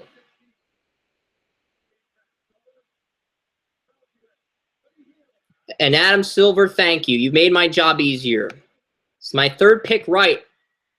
And I'd probably be 4 for 6 because I probably would have gone with Jamal Murray over.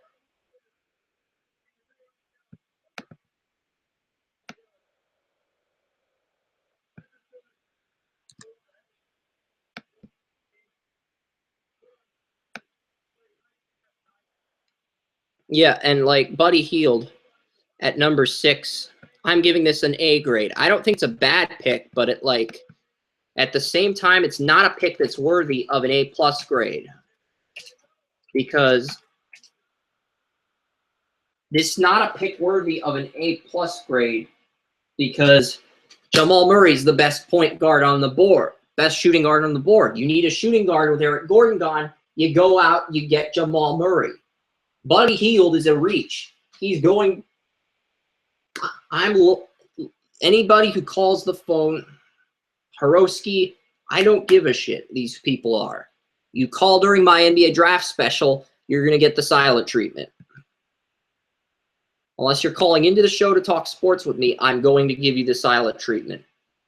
It's just part of who I am. It's just...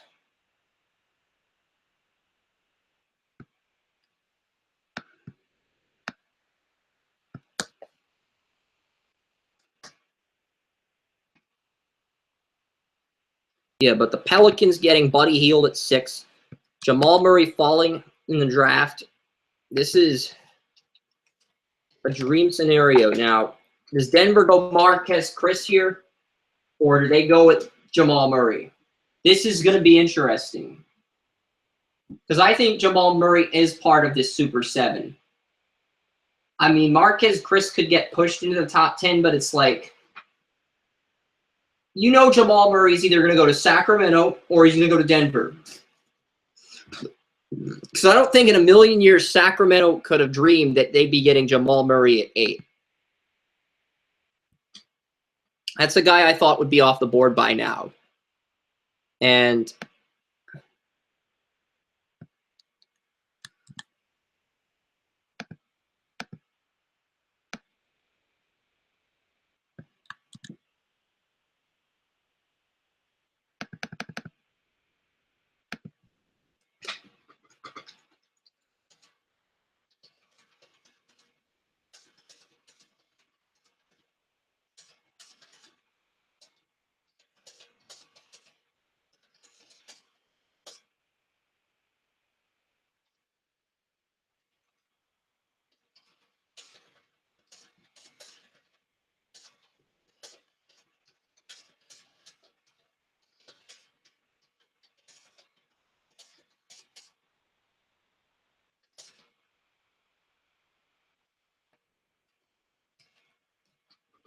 yeah, so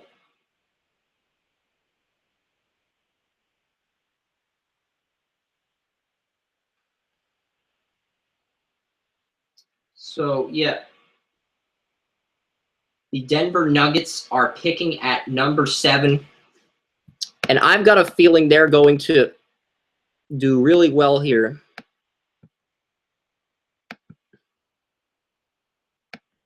So, not sure. Pelicans have not announced their pick yet. Buddy Hield, that pick is up. I've also got the Buddy Hield info added to the news ticker. So, nobody's really disappointed me. I think everybody has made good selections so far. Nobody has made a bad decision so far. No, I'm not going to do that. But yeah, I'm going to post photos.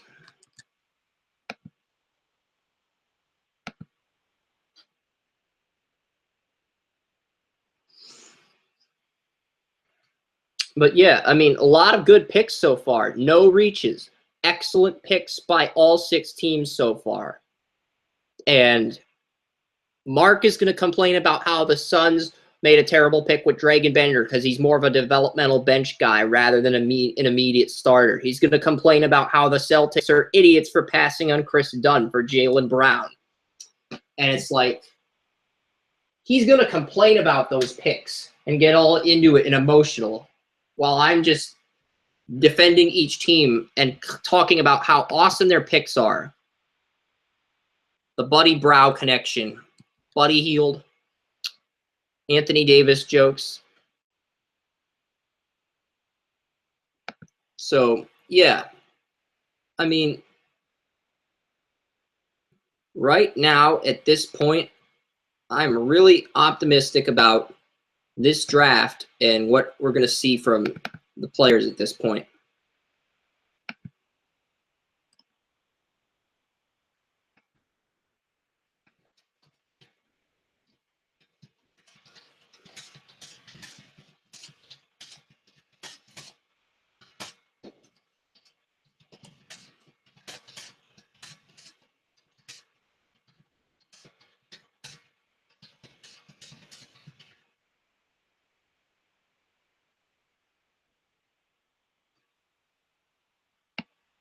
See, this is the problem. I wish Twitter would get rid of the 160 character limit because I like to talk about a lot of things.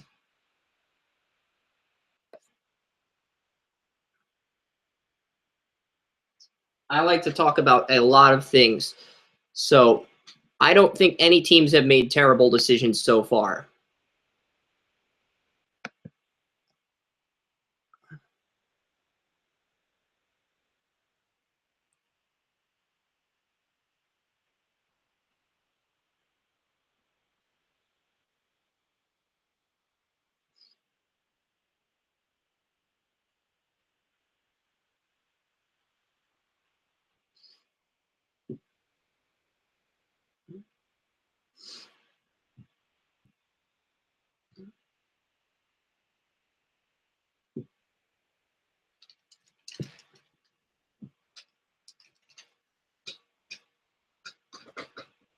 And the Nuggets are going to pick here.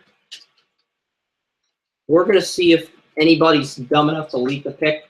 Damn it, Silver's about to announce it. I can't even, by the time Silver announces it,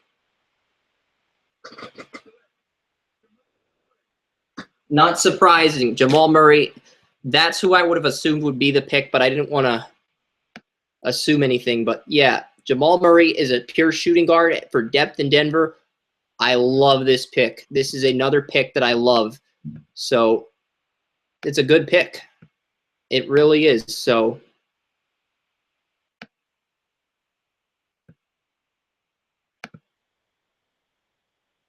this is easily getting our 4th A+ of the night. And the best part is with Jamal Murray, I think Jamal Murray is capable of starting at shooting guard right away in Denver. But the best part with the Nuggets is they do not have to rush him into that role. Since they have a guy who averaged 10 points per game last year, they don't have to rush him into that role. So it's a great pick. It's a good pick. And he's a shooting guard, not a point guard. These people at ESPN can't even get their fucking facts right. It's amazing. Yeah, that does make us better than ESPN. If you have a problem with that, fuck you.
Yeah, and right now with Jamal Murray in Denver, this is a fantastic selection by the Denver Nuggets at number 7.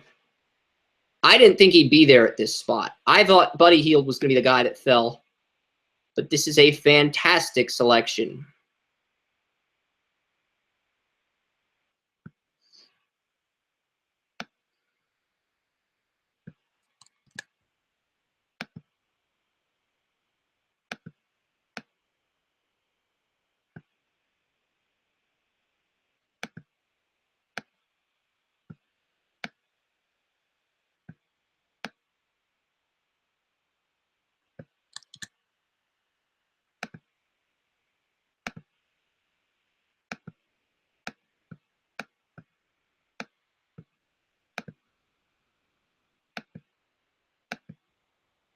But if you click that star in Firefox, it bookmarks the page for you. So, yeah, but Denver's starting 5.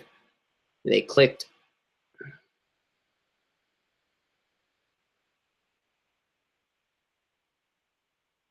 Yeah, they've got Gary Harris. All of those guys, Gary Harris, they don't need players, but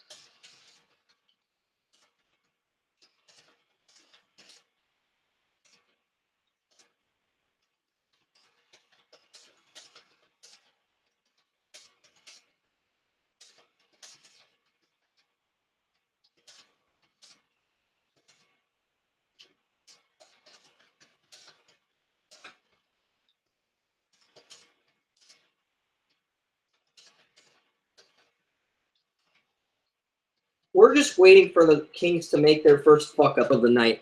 They need a shooting guard. They have to take Denzel Valentine at number 8. And no, taking Denzel Valentine at number 8 is not a reach. You are drafting for need. And Jamal Murray was the best player on the board for Denver at 7. They have a starting 5. They need to take the best available player for depth. And I cannot emphasize this enough. You draft for need.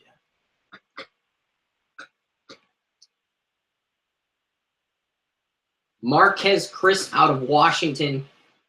They already have Willie Cauley-Stein, and they already have DeMarcus Cousins. They need to stop drafting bigs and add a damn shooting guard. Unless they're going to trade DeMarcus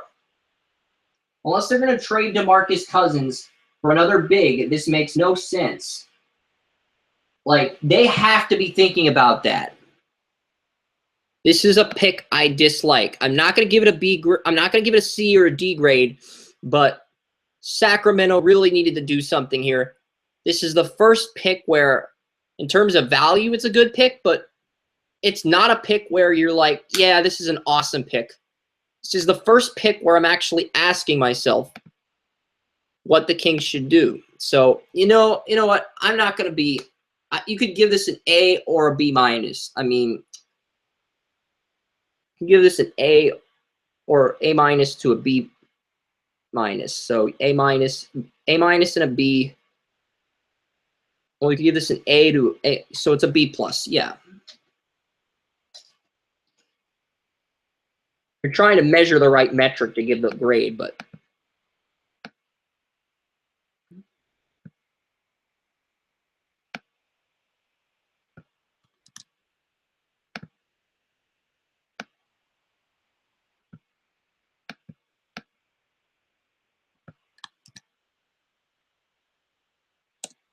there we go. And Chris is a slight reach at number 8. Well, he's not a reach. I actually am going to the Suns at 4th today, but he's sort of, since all the guys in the Super 7 were gone and the point guard was there, it's like the Kings were like, fuck it, we're going to take Chris. We have no fucking clue what to do at 8. And it's fitting that the Sacramento Kings dropped the first ball on draft day. The team that got screwed out of an NBA Finals appearance against the Lakers. They're really the first team that ends up having to drop a ball. And the news ticker has Toronto picking at 7. They pick at 9. But yeah, I didn't even notice that until the draft. And yeah, we're going to fix that. We're probably going to fix that in the other areas of our code right now in the other 2 pages. I don't care if it sets us behind. I'm very picky and detail-oriented when it comes to little stuff like that. So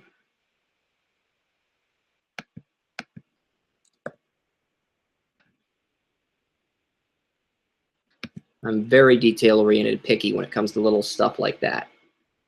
So yeah, we're going to go back in there. We're going to fix those 2 pages just so the numbers look right. And we still need to do the write-up for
and Jacob Podol.